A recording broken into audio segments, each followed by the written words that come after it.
Good morning, Big Ten fans. Welcome back to another edition of the Big Ten Morning Minutes. I'm your host, Michael Chen. It is Tuesday, February 26, 2019, and although there's not much action going on the gridiron, there's still a lot to report yesterday as plenty of things happen.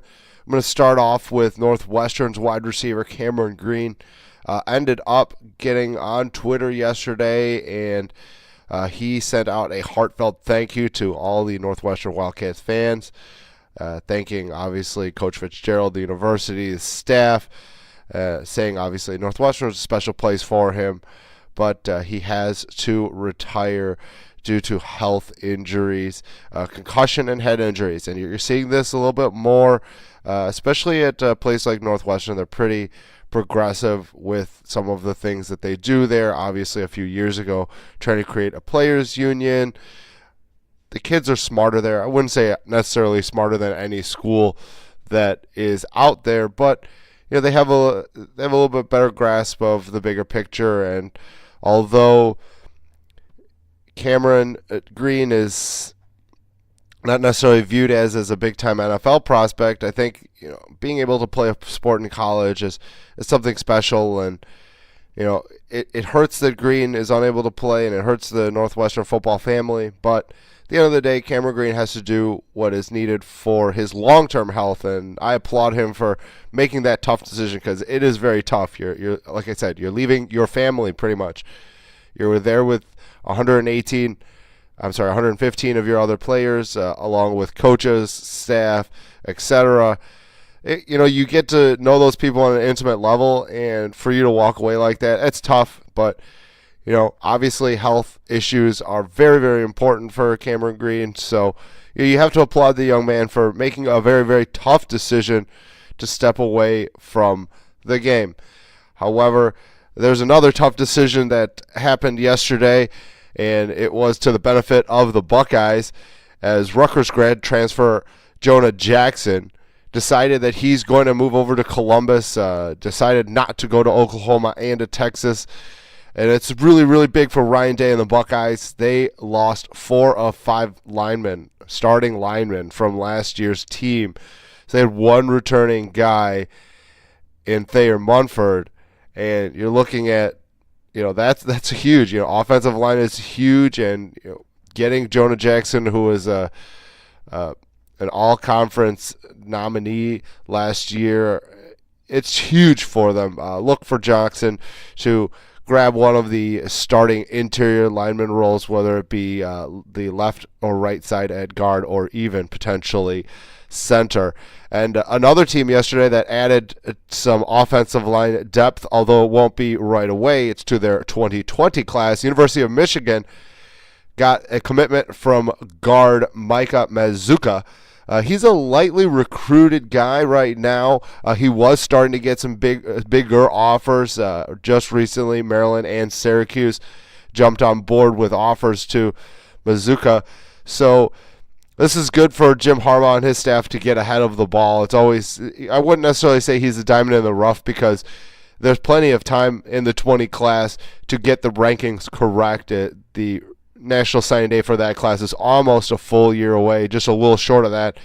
And for Michigan to get the 7th guy in their class, to get a lineman that is on the rise, getting a guy before he blows up is always a good idea, because then they come back and say, all right, these schools, or this specific school, was on me from the beginning. They saw me early, and I like the fact that they've built a relationship for a long time. So really good job there by Jim Harbaugh and his staff. Scott Frost yesterday found his replacement for the departed Mike Dawson in Tony Tuioti. I'm most likely butchering that last name, but I'm going to stick with it. Tuioti coached California's defensive line for the Golden Bears, and he will do the same thing in Lincoln, as that's the only open spot that Scott Frost currently had on his squad, and is now filled by a very solid coach. And then Purdue yesterday, they started their spring practices, and Jeff Brum wasn't necessarily very happy about it. He said it was an average day. He was excited by some of his players.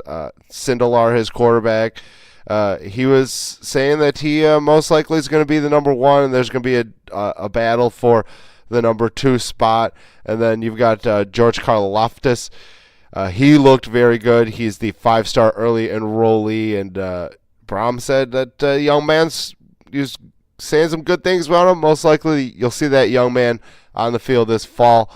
But there was some bad news out of the spring yesterday for Brom. Although not terrible news, but it does hurt a little bit the continuity of the linebacking core with Marcus Bailey. He will be out for the spring.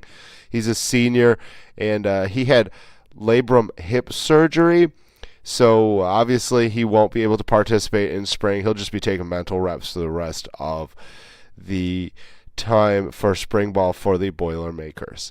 On to the hardwood.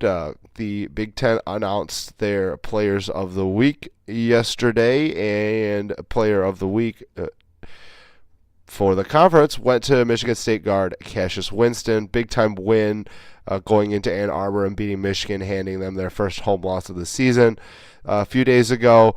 And then Minnesota center Daniel Oturu, he was the freshman Player of the Week. And then yesterday, the polls were updated as well.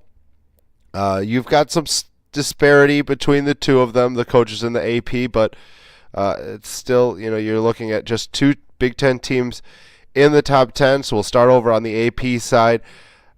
Michigan State leading the pack at 6. Michigan checking in at number 9. Purdue is there at 14. Maryland at 17. Wisconsin at 19. Iowa at 22. And then looking over to the coaches poll, this is where they rank the teams a little bit lower than they were in the AP. So again, the Spartans leading the pack. They are, however, at 8. You've got the Wolverines sitting at 10. The Boilermakers a little bit higher in this one at 12. You got the Badgers a little bit higher as well at 18. Terrapins at 20. Hawkeyes at 21. So that's going to round out the top 25, the updated polls. Only a couple weeks left in the season, so it's all about getting some good wins, some quality wins. There's a few teams on the bubble. I saw that there's a couple articles writing about a few teams in the Big Ten on the bubble, so there's some work to do, and obviously the Big Ten tournament's still in front of them. So there's still a possibility for a few Big Ten teams who are just right on that cusp, and looks like they potentially will be able to kind of make a move and get to where they're going. But I mean, it really kind of depends on what they end up doing these last few weeks, because it's not always what what you did for me back then. Potentially it's something that hey, what have you done for me right now? So it's very interesting to see where some of these Big Ten teams will fall. Specifically, I'm looking at the Ohio State, Minnesota, and most likely just those 2 teams. I think those are the 2 that are kind of on the bubble right now. They have less than 500 conference records, but they have they're both right about 17-10 as the Buckeyes, and the Gophers are 17-11. So again, some work to do, but still potential to sneak into the tournament. And that's going to do it for me this morning on your Big Ten Morning Minutes. I've been your host, Michael Chen. I appreciate the follow. Obviously, as you can tell, I'm feeling much, much better. My voice isn't as raspy. I'm not coughing as much. So finally been able to kick that cold, and I appreciate you hanging in with me while I was dealing with that ailment. But have a great Tuesday, Big Ten fans.